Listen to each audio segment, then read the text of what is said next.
செய்வதுன்னு சொல்லி தர போறேன். வாங்க மில்க் டாஃபி எப்படி செய்வதுன்னு பார்க்கலாம். இப்போ நான் உங்களுக்கு மில்க் டாஃபிக்கு என்னென்ன பொருட்கள் தேவைன்னு காட்டுறேன். மில்க் டாஃபி செய்கிறதுக்கு நான் 397 கிராம், தெரியுதா உங்களுக்கு? 397 கிராம் 2 டின் மில்க் மெய்ட், அதாவது கண்டென்ஸ் மில்க் 2 டின் எடுத்து வச்சிருக்கிறேன். 397 கிராம். மற்றது சீனி 250 கிராம். நான் சீனி கொஞ்சம் குறைவாக தான் போடுறது, என்னடா கண்டென்ஸ் மில்க்லேயும் சீனி இருக்குது, ஸ்வீட் இருக்குது.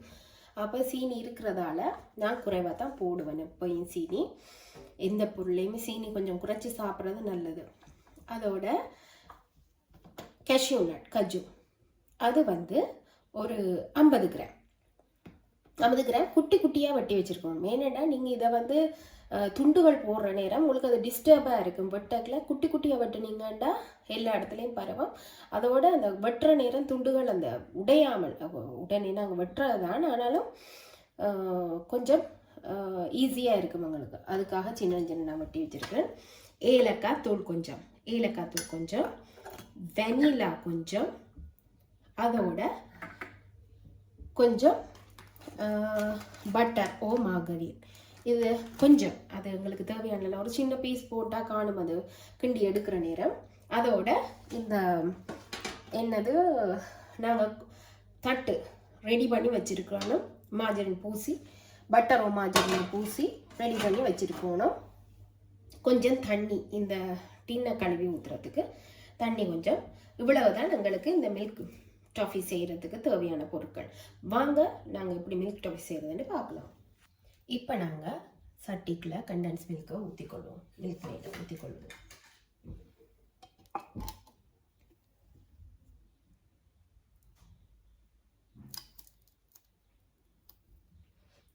ரெண்டு டின்னையும் ஊற்றின பிறகுதான் நீங்கள் அடுப்பை பற்ற வைக்க வேணும். கண்டென்ஸ் மில்க் அதோட சீனி எல்லாம் போட்டு தான் நாங்கள் ஒரேடியாக கிண்டுறது. இப்போ நாங்கள் இதை போட்டு சீனி எல்லாம் போட்டு நாங்கள் செய்ய தொடங்குவோம். அதோட சீனியும் போட்டு நாங்கள் கிண்ட தொடங்குவோம். அடுப்பை பற்ற வச்சுட்டு நாங்கள் கிண்ட தொடங்குவோம். மெல்லிய ஃப்ளேமாக விடுங்க, மீடியம் ஃப்ளேமில் விடுங்க, இல்லாட்டி அது அடி பிடிச்சிடும். கண்டென்ஸ் மில்க் அடி பிடிச்சிடும். அதால் நீங்கள் மீடியம் ஃப்ளேமில் வச்சே கிண்டுங்க.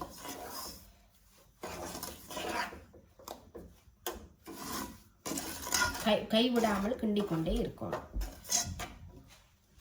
இந்த டின்னில் இருக்கிறதையும் நீங்கள் தண்ணியை விட்டு கழுவி ஊற்றலாம் அதுக்குள்ள. அதோட சீனி கொஞ்சம் பெருசாக இருந்தால் அந்த சீனி கரையும் இந்த தண்ணியில். இல்லாட்டி நிறைய நேரம் நீங்கள் சீனி கரையை மட்டும் கிண்டிக்கொண்டே இருக்கணும்.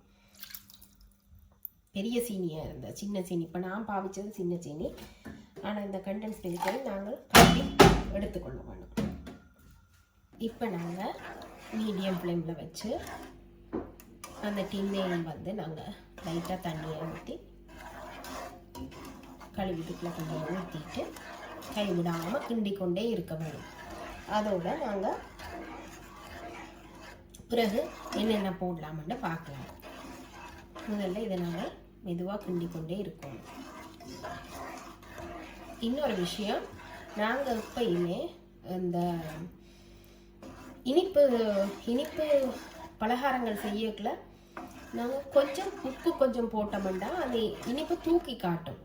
இதுக்கு நீங்கள் உங்களுக்கு வேணுமென்னா கொஞ்சம் உப்பு கொஞ்சம் லைட்டாக பிஞ்ச் ஆஃப் சால்ட் கொஞ்சம் ஒரு சிட்டிகை அவ்வளோ போட்டிங்கன்னா காணும். போட்டிங்கன்னா அது அப்படியே இனிப்பு தூக்கி காட்டும். நீங்கள் போட்டு அதை கிண்டிக்கொண்டே இருந்தோம். இப்போ பாருங்கள், கொஞ்சம் கொஞ்சமாக சீனியெல்லாம் கரைஞ்சி வந்துட்டுது. இனி இது கொஞ்சம் திக்காகி கொண்டு வரும். அது வரையும் நாங்கள் கிண்டிக்கொண்டே இருக்கோம். இன்னும் ஒரு 2-3 நிமிஷத்தில் நாங்கள் ஏலக்காய் பவுடரை வெனிலாவையும் போடுவோம். அப்படியே கைவிடாமல் கிண்டி கொண்டே இருக்கணும். கைவிட்டிங்கன்னா கீழே அடி பிடிச்சிடும். அப்போ பார்த்து கொஞ்சம் அடுப்பில் நீங்கள் கிட்டவே தான் இருந்து இந்த மில்க் டோஃபி செய்ய வேணும். அதால் கவனமாக செய்யணும். இப்போ பாருங்கள், கொஞ்சமாக இறுகி கொண்டு வருது. இறுகி கொண்டு வர்ற நேரம் நீங்கள் வந்து கொஞ்சம் ஏலக்காய் தூள், அதாவது நான் வந்து ஒரு டேபிள் ஸ்பூன் அப்படி போடுறேன். ஒரு டீஸ்பூன் இல்லாட்டி ஒரு டேபிள் ஸ்பூன் நீங்கள் எடுக்கிற அளவை பொறுத்து நீங்கள் ஏலக்காய் தூளை போட்டுட்டு அதோட கொஞ்சம் வெனிலாவையும் கைவிடாமல் கிண்டோடும். இது வெனிலாவையும் கொஞ்சம் ஊற்றிக்கணும். வெனிலாவையும் கொஞ்சம் ஊற்றிக்கொண்டு நீங்கள் கைவிடாமல் கிண்டோணும். இல்லாட்டி அப்படியே அடி பிடிச்சிடும். பார்த்து கிண்டுங்க, கவனமாக கிண்டணும். இந்த கலர் மாறும், ஒரு ப்ரௌன் கலராக வந்து கொண்டு வரும். அப்படியே ப்ரௌன் கலராக வரும். அது வரையும் நீங்கள் கிண்டி கொண்டே இருக்கணும். அப்படி கிண்டி கொண்டு பக்கத்தில் பாருங்கப்பா, பபிள்ஸ் அப்படியே வந்து கொண்டு இருக்கும். கொதிச்சு கொண்டு அப்படியே கிண்டி அப்படி ஒன்று சரி. இதை வந்து நீங்கள் கொஞ்சம் இந்த நான்ஸ்டிக் பாத்திரத்தில் செய்கிறது நல்லது. ஏனெண்டா மற்றதுகள்னா டக்குண்ட ஒட்ட பார்க்கும். என்ன சார் இதில் பாத்திரத்தில் ஒட்ட பார்க்க நீங்கள் நான்ஸ்டிக்கில் செய்தீங்கன்னா உங்களுக்கு ஈஸியாக அப்படியே சுருண்டு வரும். அப்படியே கிண்டி கொண்டே இருக்க வேணும். கை விடாமல் கிண்டி கொண்டே இருக்கணும். பிறகு இன்னும் கொஞ்சம் நேரத்தில் நாங்கள் கஷ்யூ நட்டையும் போடலாம். நீங்கள் நிலக்கடலையும் போடலாம், அதாவது வேர்க்கடலையும் போடலாம். நானுமே கஷ்யூ பாவிக்கிறேன். சில பேர் பாதாம் போடுவாங்க.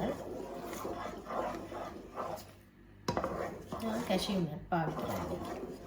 நீங்கள் உங்கள்கிட்ட என்ன இருக்கோ அதை போட்டு கொஞ்சம் கிண்டி எடுத்துக்கொள்ளலாம். பாருங்கள், கிண்டும் போதே அப்படியே ஒரு என்ன சொல்கிறது, ஒரு திக்னஸ் வந்து கொண்டு இருக்கும்.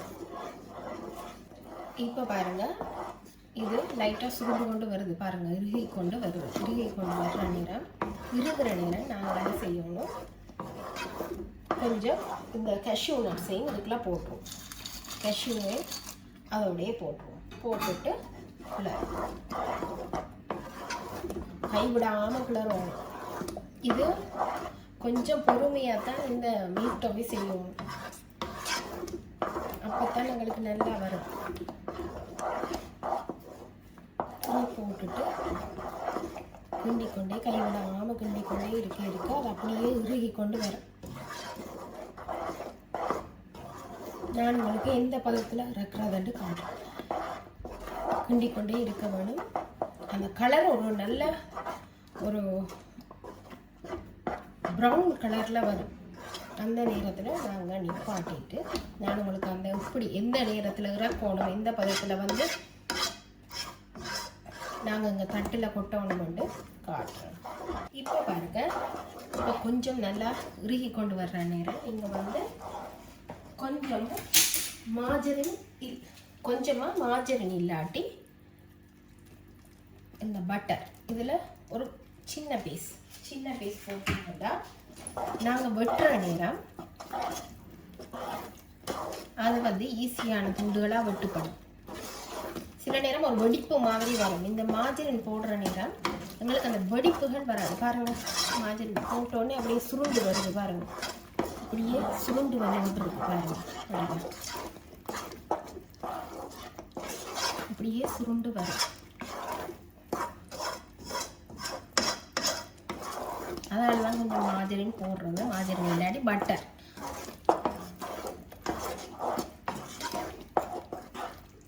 இப்போ பாருங்க, இந்த பேனில் வந்து இப்படி ஒட்டாது. இந்த பதத்தில் நீங்கள் வந்து இனி நாங்கள் தட்டுக்கு மாற்றி வெட்டலாம். இங்கே பாருங்கள், இந்த பேனில் ஒட்டாது. பாருங்கள், இப்படி நீங்கள் எடுக்கும் போது பார்த்தீங்களா, இனி பேனில் ஒட்டாது. இந்த பதத்தில், அதாவது இப்படி விழுகிற நேரம் உடைஞ்சு விழும். இங்கே பாருங்கள், அந்த பதத்தில் நாங்கள் இப்போ இனி கொண்டு போய் தட்டில் தட்டில் ஊற்றிட்டு வெட்டி எடுக்கலாம். அதை நான் காட்டுறேன் உங்களுக்கு. இப்போ பாருங்கள், நாங்கள் இந்த தட்டில் இப்படியே ஊற்றி பரவிட்டு வெட்டி எடுத்துக்கொள்ளலாம்.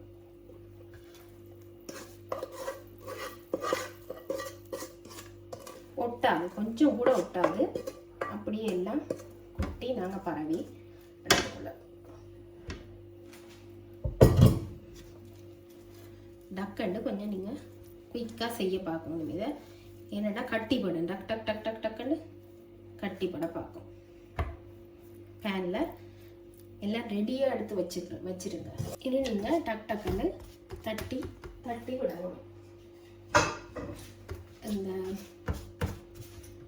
பேனில் நீங்கள் இந்த தட்டில் இப்படி வடிவாக ஒரு ஸ்பெஷுவலால் நீங்கள் என்ன செய்யணும், தட்டி இப்படி தட்டி விட்டுட்டிங்கன்னா சரியாக தட்டி நேராக இப்படி ஷேப்பாக தட்டி விட்டுட்டிங்கன்னா துண்டுகள் டக்குன்னு போடலாம். இப்போ நாங்கள் இந்த சூட்டோடையே நல்ல சின்ன சின்ன ஸ்லைஸாக, ஏனெண்டா நீங்கள் டக்குன்னு வெட்டி எடுத்துருவோம், இல்லாட்டி அது அப்படி இறுகிறதால நீங்கள் டக்குன்னு இப்படி ஸ்லைஸ் பண்ணிடலாம். ஸ்லைஸ் பண்ணிட்டீங்கன்னா குயிக்காக உங்களுக்கு பிறகு கலட்டி எடுக்கலாம் வடிவா.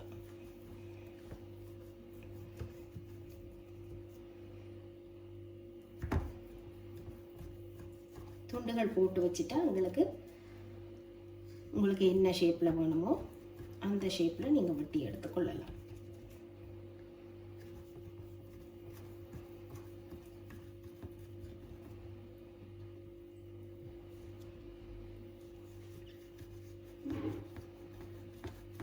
இப்படி நீங்கள் வெட்டி வச்சுட்டீங்கன்னா அது ஒரு சூடு ஆறின பிறகு இங்கே வடிவாக